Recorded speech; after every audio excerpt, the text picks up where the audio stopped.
నమస్తే. నేను నాగశ్రీ వ్లాగ్స్కి స్వాగతం. అయోధ్యలో సీతారాముల కళ్యాణం తర్వాత అక్కడి నుంచి బయలుదేరి నైమిసారణ్యానికి వచ్చాం. నైమిసారణ్యం దాని గొప్పతనం తెలుసుకోవాలండి.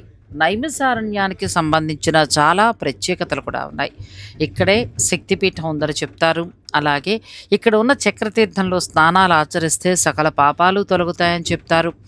అలాగే ఇక్కడ ఎటువంటి పుణ్యకార్యం అంటే పూజలు కానీ వ్రతాలు కానీ మనం దానాలు కానీ ఏది చేసినా కూడా దాని ఫలితం 1000 రెట్లు అంటే రెట్టింపు ఇస్తుందని చెప్తారు. మనం ఇంకా ఏ క్షేత్రంలో ఎక్కడ చేసినా ఫలితం కొద్దిగానే వస్తే నైమిసారణ్యంలో మీరు ఎటువంటి దైవిక కార్యక్రమం చేసినా కూడా ఇక్కడ ఫలితం 1000 రెట్లు వస్తుందని చెప్తారు. అంతటి గొప్ప క్షేత్రం నైమిసారణ్యం. నైమిసారణ్యంలో మేము వెంకటేశ్వర స్వామి వారి కళ్యాణం, ఆ తర్వాత సత్యనారాయణ స్వామివారి వ్రతం, ఇక సాయంత్రం సమయంలో చండీ హోమం, ఈ 3 కూడా టూర్స్ వారు ప్లాన్ చేశారు. మేము ఆ కార్యక్రమాల్లో పాల్గొంటున్నాం. మీరు కూడా సత్యనారాయణ స్వామివారి వ్రతాన్ని చూసి తరించండి. ఇక నైమిసారణ్యంలో మొదటగా మేము చక్రస్నానాన్ని ఆచరించుకుని ఆ తర్వాత ఆలయ ప్రాంగణానికి వెళ్ళామండి. ఇది వెంకటేశ్వర స్వామివారి ఆలయం కూడా మొత్తం మన సౌత్ అంటే మన వైపు ఉన్న దేవాలయాల్లానే చాలా చక్కగా ఉంది. ఆలయ ప్రాంగణంలో తిరుగుతున్నప్పుడు మన ఊరిలో ఉన్న ఆలయంలాగా అనిపించింది. ఇక స్వామివారికి చేసే నిత్య కైంకర్యాలన్నీ కూడా తిరుపతి బాలాజీ స్వామికి బాలాజీకి ఎలా అయితే జరుగుతాయో అలాగే నిర్వహిస్తారట. ఈ ఆలయ ప్రాంగణంలోనే వెంకటేశ్వర స్వామివారి కళ్యాణం, అలాగే మాకు సత్యనారాయణ స్వామివారి వ్రతాన్ని చేయించారు. అందరం కూడా సామూహికంగా పాల్గొని చేసాం. ఇలా సామూహికంగా పాల్గొని వ్రతం వంటివి ఆచరిస్తే వచ్చే పాజిటివ్ వైబ్స్ చాలా ఎక్కువ ఉంటాయని చెప్తారు. సుమారుగా మేము మొత్తం 600 మంది, 400 మందికి పైగా ఈ వ్రతంలో పాల్గొన్నారు. అంటే ఒక 100 మంది స్టాఫ్ అలా తీసేసిన మిగిలిన వచ్చిన భక్తులందరూ కూడా ఈ కార్యక్రమంలో పాల్గొన్నారు. వ్రతానికి సంబంధించి కూడా వారు అన్ని ఏర్పాట్లు చేశారండి ఆలయం వారు. ఎందుకంటే ఇక్కడ సత్యనారాయణ స్వామివారి వ్రతాన్ని ఎక్కువగా ఆచరిస్తారు. సత్యనారాయణ స్వామివారి వ్రతాన్ని ఇక్కడే మొదలైందని కూడా చెప్తారు. అంటే ఒక రకంగా పుట్టిన ప్రదేశం. శ్రీ సత్యనారాయణ స్వామివారు అన్నవరంలో స్వయంభూగా వెలిశారు. అక్కడ కూడా మనం వ్రతం చేస్తూ ఉంటాం. ఇంకా ఆ విషయం పక్కన పెడితే ఇక్కడ నైమిసారణ్యంలో ఏంటంటే సత్యనారాయణ స్వామివారి వ్రతం పుట్టిందని చెప్తారు. అందుకే చూడండి, స్వామివారి కథ చదివినప్పుడు నైమిసారణ్యంలో సౌనకాది మునులకు సూత మహర్షి ఇలా వివరించాడని చెప్తాం. అంటే ఇక్కడ సూత మహర్షి మునులందరికీ కూడా పురాణాల్ని వినిపించేవారట. ఇక సత్యనారాయణ స్వామివారి వ్రత కథను మొదటగా మహావిష్ణువు నారద మహామునికి చెప్పడం జరిగిందట. ఆ తర్వాత కలియుగ ఆరంభంలో మునులంతా ఈ కలియుగంలో ఉండే బాధల్ని భరించలేక వీటన్నిటి నుంచి కూడా మాకు ఉపశమనం కలగాలని నారద మహామునుని వేడుకున్నప్పుడు సత్యనారాయణ స్వామివారి వ్రతం చేయిస్తే కష్టాల వంటివి తొలగుతాయని ఆయన ఆ కథను ఇక్కడ ఉన్న మునులకి చెప్పడం జరిగిందట. ఆ తర్వాత నుంచి సత్యనారాయణ స్వామివారి వ్రతాన్ని మనం ఆచరిస్తూ వస్తున్నాం. ఇక సత్యనారాయణ స్వామివారి వ్రతానికి సంబంధించి ఇక్కడ ఎక్కువగా చేస్తారు కాబట్టి ఎంతమంది వచ్చినా కూడా వారు అంటే ఆలయం వారు ఈ ఆలయమే లేకపోతే ఏదైనా మఠం ఎవరైనా కూడా ఇంత ఏర్పాట్లు చేస్తారు. ఎక్కడెక్కడి నుంచో భక్తులు తరలి వచ్చి ఇక్కడ సత్యనారాయణ స్వామివారి వ్రతాన్ని చేసుకుంటారు. మేము పాల్గొన్న అందరికీ కూడా చక్కగా పీట తర్వాత అన్నీ మొత్తం ఏమీ మేము తీసుకెళ్లాల్సిన అవసరం లేకుండా అన్నీ వారే ఏర్పాటు చేశారు. ఈ పూజా కార్యక్రమం మొత్తాన్నంతా కూడా ఆలయ కమిటీ వారే నిర్వహించారు. ఇక ఆలయ ప్రధాన అర్చకులైతే చాలా చక్కగా వ్రతాన్ని చేయించి ఆ కథని కూడా మనకి అర్థమయ్యే రీతిలో వివరిస్తూ అందరినీ కూడా భక్తి పారవస్యంలో ముంచెత్తారని చెప్పచ్చు. ముందుగా మేము వ్రతాన్ని నిర్వహించుకున్నాం.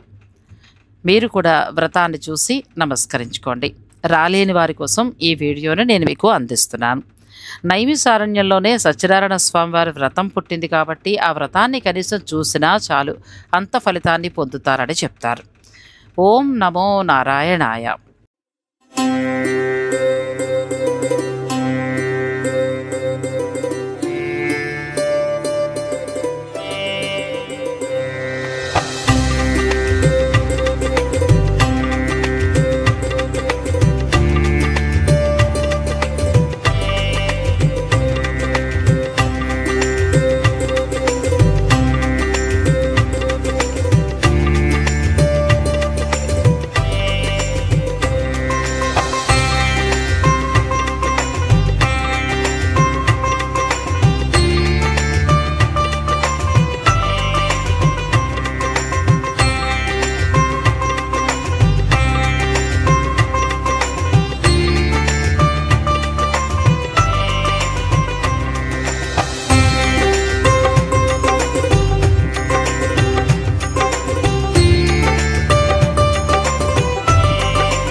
అసలు నైమిసారణ్యం ఎలా ఏర్పడింది అనటానికి కథలు కూడా చెప్తారండి. సౌనకాది మహామునులు నైమిసారణ్యాన్ని వదలకుండా అక్కడే ఉండడానికి కారణం ఏంటి, ఆ అరణ్యానికి అంత పవిత్రత ఎలా వచ్చింది అని అంటూ ఉంటారు. వాటన్నిటికీ కూడా సమాధానం కావాలంటే మనకి దేవీ భాగవతంలో కనిపిస్తుంది. శ్రీకృష్ణ నిర్యాణంతో కలియుగం ప్రవేశిస్తుందని గ్రహించిన సౌనకాది మహామునులు కలి దోషానికి భయపడి తరుణోపాయం తెలుసుకోవాలనే ఉద్దేశంతో బ్రహ్మదేవుణ్ణి ప్రార్థిస్తారట. అప్పుడు బ్రహ్మదేవుడు వారి ప్రార్థనలకు సంతసించి వారికి ఉపాయం చెప్తారట. ఆ ఉపాయం ఏంటి అని అంటే, బ్రహ్మదేవుడు తన సంకల్ప శక్తితోటి ఒక మహామాయ చక్రాన్ని సృష్టించి మహర్షులకు ఇచ్చారట. ఈ చక్రాన్ని మీరు దొర్లించుకుంటూ వెళ్ళండి, దీని నేమి ఎక్కడ శిథిలమవుతుందో ఆ ప్రదేశం కలిదోషం ప్రవేశించడానికి వీలు లేని పరమ పావన క్షేత్రమని గ్రహించండి, అక్కడ మీరు వ్రతాన్ని చేసుకోండి అని ఆ చక్రాన్ని మునులకి ఇచ్చారట. చక్రాన్ని మునులు దొర్లించుకుంటూ వస్తున్నారట. ఒక ప్రదేశానికి వచ్చేసరికి ఆ చక్రం నేమి అంటే ఇరుసు శిథిలమైందిట. నేమి శిథిలమై పడిన క్షేత్రం కనుకే అది నిమిష క్షేత్రమైందని చెప్తారు. కాలక్రమేణా అదే నైమిసారణ్యంగా మారిందిట. ఇక్కడ ఇప్పటికీ కూడా మునులు ఉన్నారని చెప్తారు. అంతేకాదు లలితా పరమేశ్వరి ఇక్కడే తపస్సును ఆచరించిందిట. ఇక ఆ తర్వాత ఆది శంకరాచార్యుల వారు కూడా ఇక్కడే లలితా పంచకాన్ని ఆయన రచించడం కూడా జరిగిందట. ఇక వాల్మీకి మహర్షి గణపతికి మహాభారతం గురించి చెప్తుంటే ఆయన రచించడం కూడా ఇక్కడే. ఇలా ఈ ప్రాంతం అంతా కూడా మహామునులు వారు నివసించిన ప్రాంతంగా చెప్తారు. ఇప్పటికీ కూడా ఆ మునులు ఇక్కడ నివసించి ఉన్నారు చెట్ల రూపంలో, అంటే ఎక్కువ దట్టంగా చెట్లు ఉంటాయి. అవన్నీ చూసి అలా అని చెప్తారు. ఈ క్షేత్రంలో ఏ ఒక్క పుణ్యకార్యం చేసుకున్నా కూడా దాని ఫలితం రెట్టింపిస్తుంది. సత్యనారాయణ స్వామివారి వ్రతాన్ని మీరు కూడా చూసి ఆనందించండి. అలాగే నారాయణ ఓం నమో నారాయణ స్వామివారిని ధ్యానించండి. ఇక తర్వాత వెంకటేశ్వర స్వామివారి కళ్యాణాన్ని చూద్దాం. శ్రీ మహావిష్ణువు యొక్క 108 దివ్య దేశాలలో నైమిసారణ్యం కూడా ఒకటని చెప్తారు. అటువంటి ప్రాంతంలో మేము వెంకటేశ్వర స్వామివారి కళ్యాణాన్ని నిర్వహించుకోవటం చాలా అదృష్టంగా భావించాం. కళ్యాణానికి కూడా అన్ని ఏర్పాట్లు చేశారు. వ్రతం పూర్తయిన వెంటనే కళ్యాణాన్ని మొదలుపెట్టారు. ఆ కళ్యాణంలో అయ్యవార్లు చదువుతున్న వేద మంత్రాలు, వాటితో పాటు దానికి సమఉజ్జిగా సన్నాయి వారి అద్భుతమైన ఆలాపన ఎంత బాగుందండి. మమ్మల్ని భక్తి పారవస్యంలో ముంచెత్తిందని చెప్పచ్చు. అంటే సందర్భానికి తగినట్టుగా వారు చాలా చక్కటి పాటల్ని ఆలపించారు. వెంకటేశ్వర స్వామివారి కళ్యాణం, ఆయనకి సంబంధించిన అన్నమయ్య కీర్తనలు, పిటికిట తలంబ్రాలు, బ్రహ్మ కడిగిన పాదము అంటే కన్యాదానం చేసినప్పుడు, అలా సందర్భానికి తగినట్టుగా వారు చాలా చక్కగా సన్నాయిని వాయించారు. ఆ ప్రాంతం అంతా కూడా ఆధ్యాత్మిక పరిమళాలను వెదజల్లింది. మేము ఆ భక్తి భావంలో మునిగిపోయాం. ఇక వెంకటేశ్వర స్వామివారి కళ్యాణానికి సంబంధించి వారే అన్ని ఏర్పాట్లు చేశారండి. వ్రతం పూర్తవుతుండగానే కళ్యాణాన్ని మొదలుపెట్టారు. శ్రీ వెంకటేశ్వర స్వామివారి కళ్యాణాన్ని మీరు కూడా చూసి తరించండి. గోమతి నది ఒడ్డునున్న ఈ ప్రాంతం వేలాది సాధు సన్యాసులు తపమాచరించే పవిత్ర ప్రదేశంగా చెప్తారు. వేదవ్యాసుడు నైమిసారణ్యంలోనే మహాభారతాన్ని రచించారట. మహాభారతం, రామాయణం, వాయుపురాణం, వరాహ పురాణాల్లో కూడా నైమిసారణ్య ప్రస్తావన ఉంది. వేదవ్యాసుడు వేదాలను అన్ని పురాణాల్ని కూడా తన శిష్యులకి బోధించిన పరమపావన ప్రదేశమే నైమిసారణ్యం. మహాభారతంతో సహా అనేక పురాతన గ్రంథాలలో కూడా నైమిసారణ్యాన్ని దట్టమైన అడవిగా ప్రస్తావించారు. ఇప్పటికీ కూడా మనకి అడవిలానే అనిపిస్తుందండి. పెద్ద పెద్ద వృక్షాల మధ్యన ఈ ప్రదేశం ఉంటుంది. నైమిసారణ్యాన్ని తప్పకుండా దర్శించి తీరవలసిన క్షేత్రం. ఆ క్షేత్రంలో మేము కళ్యాణం వంటివి కూడా నిర్వహించుకోవటం మాకు చాలా అదృష్టంగా అనిపించిందండి. ఎందుకంటే ఈ ప్రాంతం అష్టాదశ పురాణాలకు పుట్టినిల్లు. వ్యాసుడు, శుకుడు వంటి ఎందరో మహాపురుషుల పాద స్పర్శతో పునీతమైన దివ్యక్షేత్రం. నైమిసారణ్యం గోమతీ నదీ తీరాన గల ఒక పుణ్యధామం. 108 వైష్ణవ దివ్య దేశాలలో ఒకటి. వేలాది సంవత్సరాలుగా ఆధ్యాత్మిక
నైమిషారణ్యే.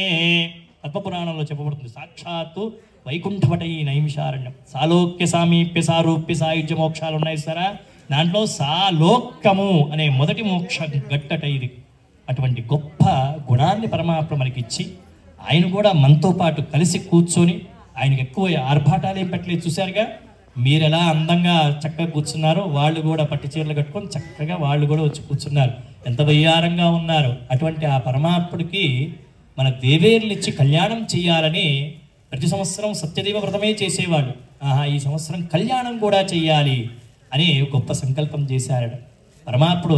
మీరలా ఉంటే నేనెందుకు చేసుకోను అని అమ్మవారిని తెచ్చుకొని చక్కగా ఆయన కూర్చొని, ఎప్పుడు మీరు కళ్యాణం చేస్తే అప్పుడే నేను అమ్మవారి మెడలో తాళి కడతాను అని ఆయన కూడా అంతసేపటి దాకా మధ్యాహ్నం 2 అవుతున్నా ఆయన అలాగే వెయిట్ చేస్తూ కూర్చున్నాడు పరమాత్ముడు, మీ అందరినీ అనుగ్రహించాలని. అటువంటి ఆ నారాయణమూర్తి ఒక సంకల్పం చేసుకున్నాడు. కళ్యాణము అంటే అందరూ అనుకుంటారు వివాహము, వివాహము అనేది కళ్యాణము అన్నట్టు.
కళ్యాణమైంది.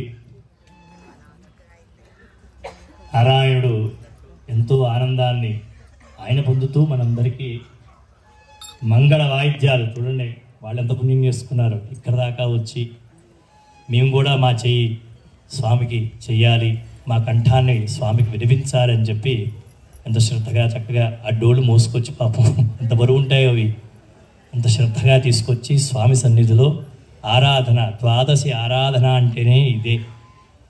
ఎంత వైభవంగా, ఎంత ఆనందం మీరందరూ చేసుకుంటూ ఆ పుణ్యఫలితం మేము కూడా చేసినందుకు మాకు కూడా.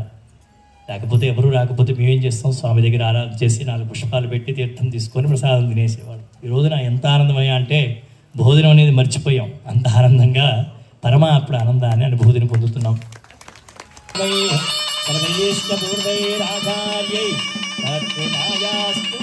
మంగళం గోవింద గోవింద గోవింద.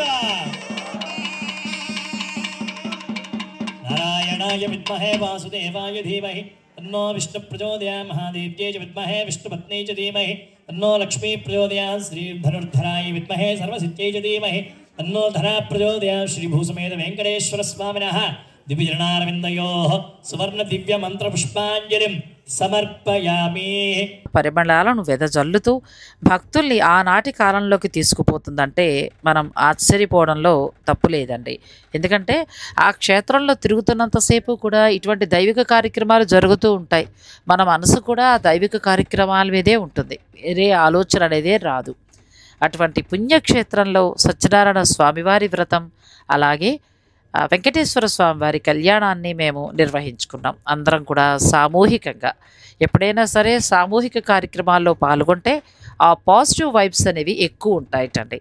అందున నైమిసారణ్యం ఇటువంటి మంచి కార్యక్రమాల వలన మాకు వచ్చే ఫలితం రెట్టింపు ఉంటుంది. మాకే కాదు, మీరు వెళ్ళి చేసినా కూడా ఆ ఫలితాన్ని రెట్టింపు పొందవచ్చు. ఇక ఈ కళ్యాణ కార్యక్రమం కూడా పూర్తయిన తర్వాత ఆలయ ప్రాంగణంలోనే భోజనాన్ని ఏర్పాటు చేశారు. చక్కగా కళ్యాణం పూర్తి చేసుకుని, వ్రతం పూర్తి చేసుకుని ఆలయ ప్రాంగణంలోనే ప్రసాదం కూడా తిన్నాం. ఇక ఆ తర్వాత నైమిసారణ్యంలో ఉన్న ప్రదేశాలు చూడటానికి అందరం వెళ్ళాము. మళ్ళీ సాయంత్రం చండీ పారాయణం, చండీ హోమం. ఇప్పుడు మనం అదే చూడబోతున్నాం.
ఇక సాయంత్రం తమిళనాడు నుంచి వచ్చిన ఋత్వికులు, అలాగే మన హైదరాబాద్ నుంచి వచ్చిన పండితులతోటి కలిపి చండీ యాగాన్ని తలపెట్టారు. ఈ చండీ యాగంలో మళ్ళీ మేమందరం కూడా పాల్గొన్నాం. చాలా చక్కగా జరిగిందండి.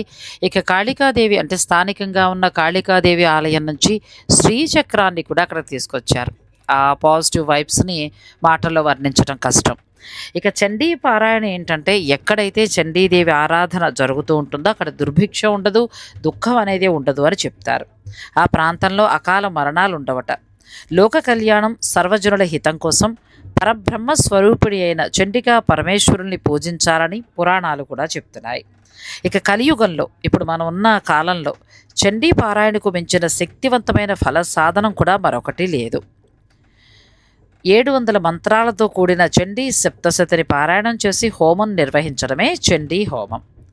ఈ చండీ హోమాన్ని మనం చూసినా చాలుటండి, మన కష్టాలు తొలగుతాయి, వైద్యానికి లొంగని అనారోగ్యం తగ్గుతుంది, ధన నష్టం తొలగిపోతుంది. ఇక అమ్మవారి యొక్క ఈ హోమాన్ని చూస్తూ మొత్తం భక్తి శ్రద్ధలతోటి మనం పాల్గొంటే లక్ష్మీదేవి వరిస్తుంది, కోరికలు కూడా నెరవేరుతాయి అని చెప్తారు. ఇక మనకి ఉన్న ఆర్థిక, మానసిక, విద్య, వైద్య లేక వివాహ, సంతాన సమస్యలకు ఈ చండీ హోమం ఎన్నో పరిష్కారాలను చూపిస్తుంది. ముఖ్యంగా అటువంటి బాధలకు విముక్తి కలుగుతుంది. నైమిసారణ్యంలో ఇలా మంచి మంచి కార్యక్రమాలు పొద్దున్నుంచి సాయంత్రం వరకు కూడా దైవిక కార్యక్రమాల్లో మేము బిజీగా ఉండిపోయామండి. ఎంతో బాగా అనిపించింది. అయితే మొత్తం అన్నీ చూడలేకపోయాం, కానీ ఆ క్షేత్రంలో ఇటువంటి మంచి కార్యక్రమాలు చేసుకోవటం వలన మాకు కూడా చాలా సంతోషాన్ని ఇచ్చింది. ఎందుకంటే నైమిసారణ్యంలో ఎటువంటి కార్యక్రమం మనం తలపెట్టుకున్నా కూడా దాని ఫలితం రెట్టింపు ఉంటుందని చెప్తారు. మిగిలిన క్షేత్రాల్లో చేసింది వేరు, నైమిసారణ్యంలో చేసింది వేరు. అందుకే మాకు టూర్స్ వారు వెంకటేశ్వర స్వామివారి కళ్యాణం, సత్యనారాయణ స్వామివారి వ్రతం, చండీ పారాయణ హోమం లాంటివి నిర్వహించారు. ఇక చూడడం అంటారా, చాలా రద్దీగా ఉంది. హోలీ పండుగకి సంబంధించి ఎక్కువగా వస్తారట. మేము వెళ్ళిన రోజున నైమిసారణ్యం పుట్టిన టైంగా కూడా చెప్తారు. ఆ నైమిసారణ్యం ఆ రోజే పుట్టిందిట. ఈ పురాణాల కథనాలు కూడా ఉన్నాయి. దాంతో చాలామంది భక్తులు ఏ ఆలయాలకు వెళ్ళినా రోడ్డు మీద ఎక్కడ చూసినా విపరీతంగా ఉన్నారు. ఇంకా కుంభమేళ ఎఫెక్ట్ కనబడుతోందా అన్నట్టుగా ఎక్కడికి మేము వెళ్ళినా కూడా ఇదే జనం మా వెన్నంటి ఉన్నారు అన్నట్టుగా, ఎక్కడికి వెళ్ళినా ఇదే భక్తజనం. అయినా కూడా వెయ్యి ప్రయాసలు కోర్చి దర్శనాలు చేసుకుంటూ ఇటు పూజా కార్యక్రమాల్లో పాల్గొంటూ వస్తున్నాం. ఇక నైమిసారణ్యం నుంచి బయలుదేరి మేము మధురకు చేరుకుంటాం. మధురలో ఎన్నో విశేషాలు ఉన్నాయి. అవన్నీ కూడా నేను మీకు రేపటి వీడియోలో అందిస్తాను. నమస్తే.